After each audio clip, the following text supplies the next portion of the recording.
Let's see here. Let's get to the last of the three reasons in Connor's story. And again, I posted the link in the live chat for those who want to read the full thing. The final offensive note that you highlighted is the Jets pass catching depth. So let's go through it. We know Garrett Wilson's the one. How do you feel about the rest of the pass catching depth surrounding Geno Smith, Frank Reich, in this offense? Look, it's certainly better than last year, Jake. I mean, this is a club that was relying on Josh Reynolds to be their wide receiver too last season, which a lot of people called out before the season began, and we quickly saw was not feasible after Garrett Wilson went down with injury. Still led the team with under 400 receiving yards. Mason Taylor, I thought, had a really, really solid rookie campaign, led the team in catches despite playing with three different quarterbacks. His contested catch rate was the second best in the NFL among qualified tight ends, behind only George Kittle. I feel strong about the Jets pass catching core right now. I think it's a stark improvement compared to last year, although it wasn't necessarily a very high bar. The only criticism that I really have is they're relying a lot on these rookies to produce, in Kenyon Sadiq and Omar Cooper Jr. And these guys should contribute right away. They were first round picks. There is no doubt about that whatsoever. But you know, if Omar Cooper Jr. doesn't live up to the billing as the Jets' surefire wide receiver 2 and emerges that WR2 behind G5, I don't know. The Jets' pass-catching depth could take a hit. If Kenyon Sadiq doesn't become an all-around weapon right away, could be used in the screen game, who doesn't improve his route running ability a ton, who continues to struggle with drops, then the Jets are at a loss there. So I like the upside and the pedigree that the room has. Like I said, I'm a big Mason Taylor fan. I think he's going to have a huge breakout season this year. The contested catch rate coupled with Frank Reich's historic tendencies. If you look at Reich's time, his first year with the Colts, Eric Ebron led that team in receiving touchdowns with 13. And then his 2 seasons with the Eagles, Zach Ertz led the Eagles in touchdowns. So Reich likes to use his tight ends, and Taylor's contested catch rate shows that he could become the Jets' go-to target in the red zone. So I like what he possesses there and the upside that he could hopefully turn into production this year. But overall, it's a step in the right direction. There's a lot of upside. There's high pedigree in the room. You hope AD Mitchell can not necessarily return to the level of play, but reach the level of play. Do you buy it? Because it seems like every OTA or minicamp, it was AD Mitchell making a huge play. Well, the thing with AD is I think he needs the quarterback. Last year, the film show it, the numbers show it. He was consistently getting open. He's one of the best separators in football, and he had his fair share of drops from time to time, so he's going to need to clean up his hands. And by no means is he a perfect receiver. I think he's the Jets' wide receiver 3 right now. But if Geno is looking like the deep passer he was in Seattle, I'm certainly buying the AD Mitchell hype, because we've seen the separation. We've seen his ability to consistently get open and downfield. He just hasn't had the quarterback who could hit him in stride and he can make plays with. So you hope Geno could be that guy and kind of just tie everything together. The pass catching core is promising from an upside standpoint. They're young. They're still ascending, just like the Jets offensive line. But the one criticism I do have is their overall reliance on these rookies. I think it's a fair criticism, because how often do all your rookies hit right away? Yeah. So you're kind of banking on that. You're also relying on Mason Taylor. You brought him up. You like him a lot. He's got to take a big step forward in year 2.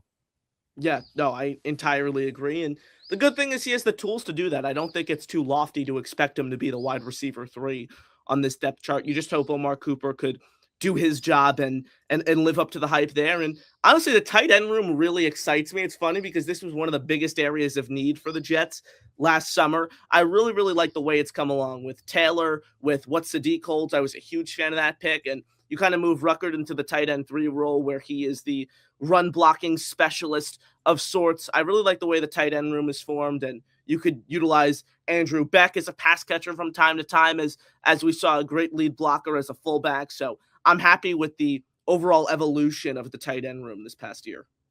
Frank Reich, 12 personnel, Sadiq, Mason Taylor. Is Sadiq the power slot? Mason Taylor the inline? Your thoughts on the alignment? Yeah, I think the positive that I wrote about after Sadiq was drafted is that Taylor and him can play right next to each other. I think throughout the pre-draft process, it was, well, how if they draft Sadiq, how is he going to fit next to Taylor? They just took Mason Taylor in the second round, had a great rookie season. They can fit next to each other because Sadiq actually took more snaps in the slot last year than he did in line. I like Taylor in line. I think he has more size. I think he's more physical. I think he's a better blocker technique-wise than Sadiq is. So I think he goes in line. Sadiq could play as that big slot wide receiver. I think something we could see in week one and obviously throughout the course of the season is I think they're going to use Sadiq a lot in the screen game. He has the speed. He has the elusiveness. Again, if you could refine his route running ability and his hands, he has the potential not only to develop into an all-around weapon with the Jets, but especially a guy who could be used in that screen game with great blockers in the open field and make plays. So I'm looking forward to see how they utilize Sadiq and Taylor next to each other. But I think right now what makes sense is Taylor in line due to his blocking ability and size, Sadiq in the slot due to his pass-catching prowess. Connor Long from Jets X Factor is my guest, also the host of the Next Gen Jet Show. You guys still going to be doing shows throughout the summer before training camp, or half you guys going to summer camp, half you guys doing whatever kids your age do nowadays in the summer? You're going to broadcasting camp, so you're not the normal. Yes. You're not the normal 10th grader I'm talking to. Yeah, we are figuring it out. We haven't been able to do a show these past 2 weeks because Father's Day, conflict the week before, etc. So hopefully we can get something done before training camp. But if not, we still have you covered all season long post-training camp. So yeah, shout out to everyone still supporting these shows in June because as Jake, as you and I were discussing off air, it's tough. It's tough this time of year when it comes to finding things that people want to talk about with how good the Knicks are. Everyone was focused on that. So shout out to all the true Asmaniacs who are still tuning into the show on Saturday morning, June 27th. Oh, yeah. We're making it happen, baby. We'll get to July 25th when Jets rookies report to camp some way, somehow. The Jake Asman Show is now presented by PrizePicks. PrizePicks is a daily fantasy app made simple. Just pick more or less on your favorite players' projections and build your lineup in seconds. Download the PrizePicks app today. Use code HMA to get $50 in lineups after you play your first $5 lineup. And PrizePicks is already offering NFL futures, including futures for New York Jets players. Take a look at the lineup that you see on the screen. Garrett Wilson, more than 4.5 reception touchdowns. David Bailey, he's going to have at least 7 sacks his rookie year. Arvell Reese, almost a Jet. I think he'll have at least 3 sacks in his rookie year with the Giants. That is a 3-pick power play, $10 to pay out $60. That is just an example of some of the lineups you can make over at PrizePicks. Make your own lineups today for any sport. Just download the PrizePicks app, use the code HMA, and get $50 in lineups after you play your first $5 lineup. Phantom Green and White says, got to give Jake credit for still having content right now. We appreciate you. Well, Phantom, thanks for watching. Otherwise, wouldn't be possible to do it. Amanda Madison writes in, wow, Connor's voice gets deeper every time he comes on. We're seeing him blossom into a young man. I do get a kick out of it because everyone notices it. Blitz BK, damn, Connor's voice sure has gotten deeper. I got to go back and find your first ever call into my show sometime in 2024. I think it was was it the 23 season? It was the 23 season, but it was like the week of the Commanders game, I remember. So it was like week 17, right before Christmas time. It was late in the year then already. Yeah, end of December, and that's when I had just stumbled upon your show and everything, and obviously I've been an avid follower and host from time to time ever since. That's right. Connor's filling in for me on Wednesday, so make sure you guys tune in. We're gonna give you guys a show. Connor will hold it down as I am speaking at a sports media conference that day, so I didn't want to go dark on the channel. Cisco says, Connor, predictions on A.D. Mitchell, second most receiving yards under GW, ? Yeah, so the projections I currently have for Mitchell right now, 55 targets, which is 3.2 per game, 32 receptions, 385 yards, and 3 touchdowns. Again, I just think there's too much of an unknown with Geno and what he's going to be like this year for me to predict him to be like a 600, 700-yard receiver. I currently have Kenyon Sadiq as finishing second in receiving behind Garrett Wilson with 535 yards. So I think there's a possibility where Mitchell could reach those heights. It's just hard for me to bank on it right now with the uncertainty regarding Geno and which version of Geno Smith will he put out on display. But I think that would still be a very, very solid season for him. 3 touchdowns, stretching the field. You're finishing, in that case, it would be 4th on the team in receiving behind Sadiq and Omar Cooper Jr. Obviously, Garrett Wilson leading the way, who I have hitting 1,200 receiving yards this year. So I have him 4th on the team. If he could do that, that'd be a fine year. Just clean up the hands, continue to get open downfield, and hope the QB sees you there at the right time and in the right place. No doubt. And look, I think AD is one of those X factors for the offense because if he turns out to be like a legit offensive weapon Yeah. for this team, let's see how Sadiq obviously pans out. And they still have one more pick from the Colts in the first round this year. Hopefully, the Colts are just awful and the Jets could really benefit. But you're talking about a potential all time trade. If you turn Sauce into a number 2, number 3 receiver, Mhm. Kenyon Sadiq, and an additional one still to come, that's a big time deal for Darren Muji and company. Yeah, especially if that one ends up being the QB of the future that the Jets take and he ends up working out. So, yeah, I love the Sauce trade when it happens. It continues to age better and better by the day. The same with the Quinn and Williams deal. The Jets have all this ammunition now. They used some of it, obviously, this year, but the 27 draft is going to be huge for the future of the franchise and what they ultimately do at quarterback. I know you spent a ton of time covering it, Jake, as did I, the Brandon Sorsby situation. Honestly, I think it's good news for Jets fans that he didn't end up going into the supplemental draft. You don't have to worry about the Jets trying to rush into anything or find their solution quicker. Instead, they get to just sit back, wait till the 27 draft, let this year play out. They have 3 first rounders and kind of let everything come to you. So I think the Jets are in a great spot right now, and it'd be even better if they could play a competitive brand of football. Rick Kent says, "Who is this guy? It looks like an older version of Connor Long." Shout out to you, Rick, for being tuned into the Shout out, show. Rick.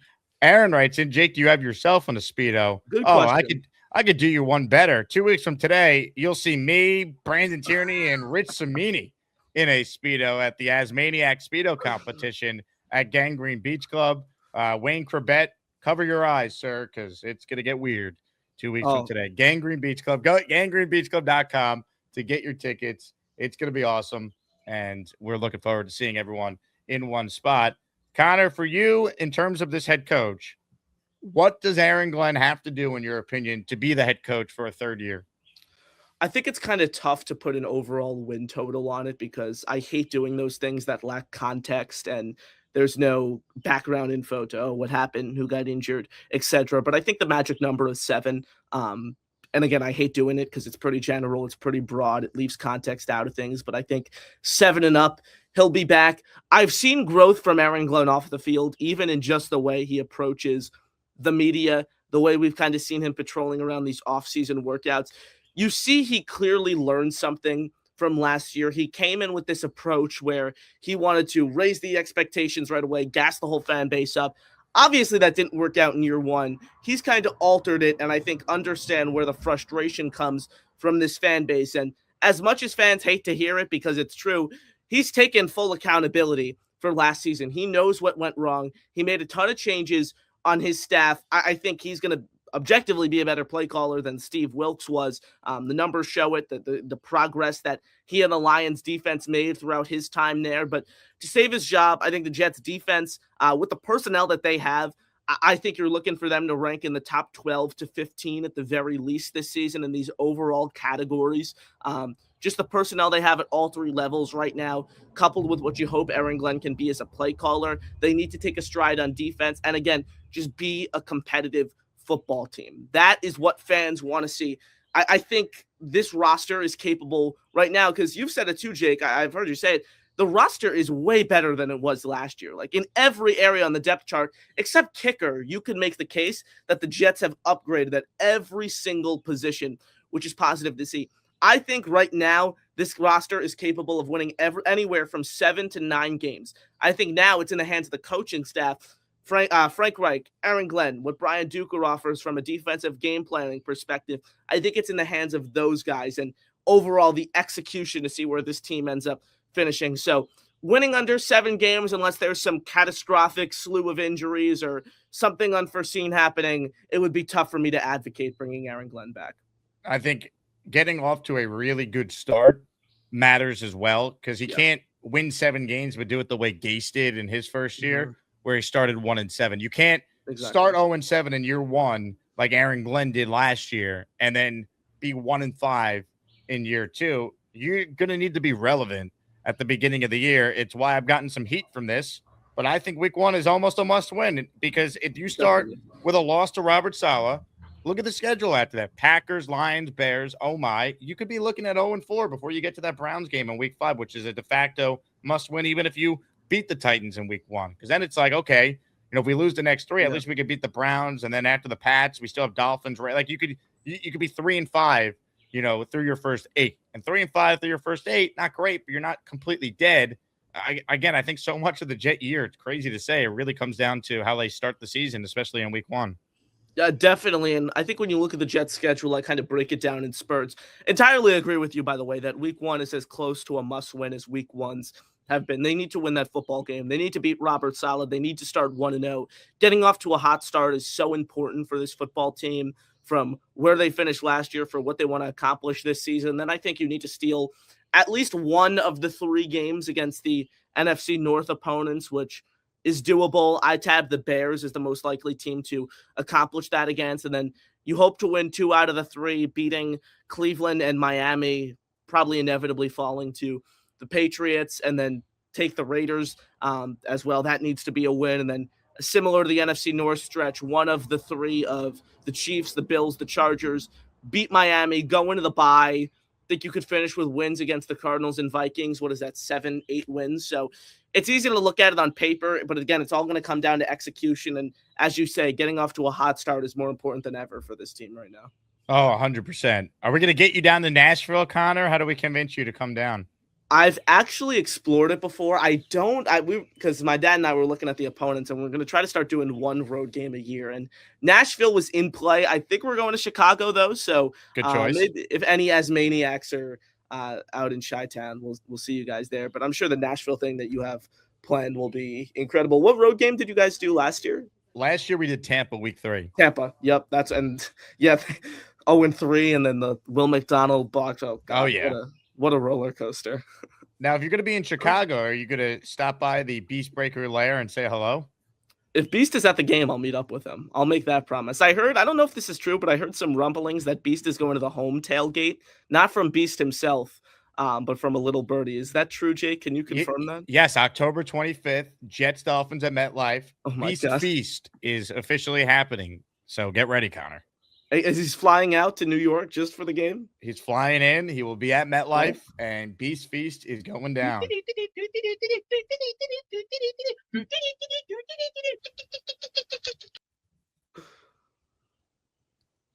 There he is. Nothing starts with a fresh gallon of water. Hey, put your ring light on. How you doing? How you doing, Beast, everybody? Hey, Beast, are you going to go to Jets Bears in Chicago and hang out with Connor Long? Hey, as long as I got the vest on, I'm gonna be putting that vest on. You'll see the biker attitude as always. Grimy outlaws with their sweaty mouths, looking for a good time. Destroying property, firing up cats, and taking an ass whooping like a real man. Yeah, Beast, sometimes I don't know what the hell you're talking about. We'll take that as a yes. Yeah, I something about a vest. I don't know, but sounds like a yes. Maybe I'll meet Beast, but him going to the Dolphins game might be a selling point for me. We'll see there. Amy with a super chat. Will Zappy be QB2 and underrated 2/3 at wide receiver? Well, I think Mason Taylor could be your underrated just number 2 pass catcher if you want someone that's not a receiver. Who knows what Omar Cooper will be right away as a rookie. A.D. Mitchell's a projection, but we'll see. I'd go with him if you wanted someone else. I don't even know if he's underrated anymore because it feels like every time we do a recap of an OTA or minicamp this spring, it's been, hey, another really big play by A.D. Mitchell. As far as Zappy goes, I think they're going to give Zappy and Klubnik a real chance at being the backup quarterback here. If they add another veteran, I don't know if it's because they're concerned about Geno. I think it's like, well, Zappy didn't play well in the spring and Klubnik was banged up and is a 4th-round rookie. But I think at least going into camp, Zappy and Klubnik, you tell me if you think I'm off base here, they're going to at least get a chance early on to compete for Geno's backup spot. Oh, certainly. I think the backup will be one of those guys. It's in play that they go after like an Andy Dalton, or I think Samini said it with you guys that Cooper Rush is kind of off the table now. But I could see them adding a veteran. They're going to give these guys an opportunity, though. Zappy has started 9 NFL games. He's 4-5. He has 3 road wins. Among the guys available, I'd rather just roll with him than try to sign a Josh Dobbs in free agency if he's still even available or someone like that. I'd rather have them battle it out. I agree wholeheartedly with your take on Taylor. But at the end of the day, they're going to give Klubnik every chance to win this job because they traded up for him. They drafted him in the 4th round, and I think they're going to give him every chance he has to run away with it. All right.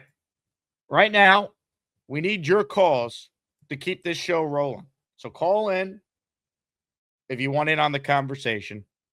Talking Jets, talking anything on your mind. New York sports, Yankees, Red Sox, Mets in the Andy Green era, all that and more is up for grabs. Jack says early prediction for who the 27 Jet quarterback is. Well, I think it's going to be a first-round selection.